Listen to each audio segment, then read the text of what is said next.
Microsoft this week launched the Xbox One X and with it introduced as good as 7 new Xbox 360 games to the library after several titles received some awfully impressive enhancements. Getty Xbox One backwards compatible update. 7 new games since Xbox One X enhanced news. Microsoft haven't added any new titles to their ever-expanding Xbox One backwards compatibility library this week, but then having just launched the Xbox One X around the world, we can hardly blame them. However, that doesn't mean that there haven't been some pretty significant advances in backwards compatible titles in the past 7 days. In 2016, games like Red Dead Redemption, the BioShock trilogy, the Mass Effect trilogy, and The Elder Scrolls IV Oblivion were added.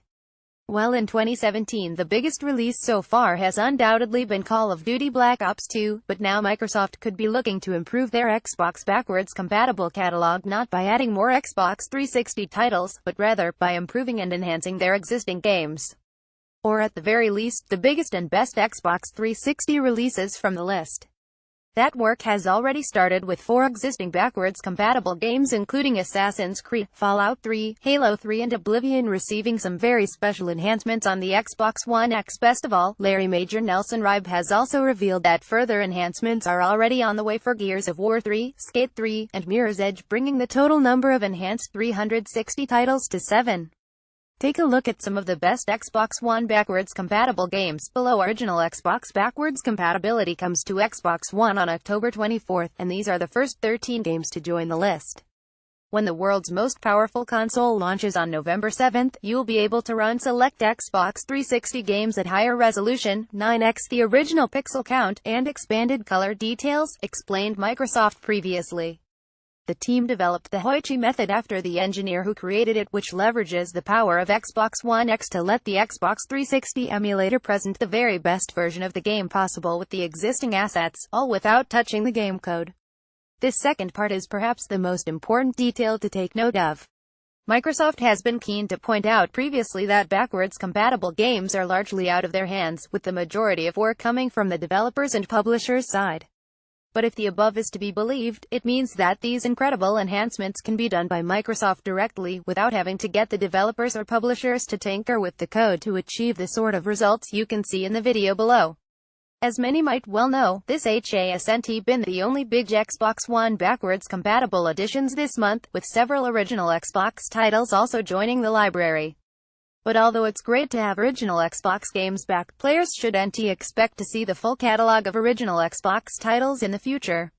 Speaking to Giant Bomb immediately after the E3 announcement, Xbox boss Phil Spencer said that the lineup of original Xbox games won't be as big as Xbox 360, which is supposedly related to music rights in some games. Equally, Spencer has also said that some key features that won't work when playing these original Xbox games. Most OG Xbox games didn't have widescreen, Spencer said when asked on Twitter, can't really easily change the frame buffer aspect ratio on a shipped game from backwards compatibility. We run the OG code, so the game will support what the original game supported, Spencer explained in a follow-up tweet. Likewise, new Xbox Live achievements won't be coming either, since according to Spencer doing so would require patching every game, which is never going to happen.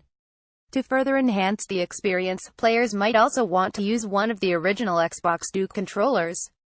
Unfortunately, there's been no further word on Hyperkin's remake of the old-school original Xbox controller since it was approved by Microsoft in September.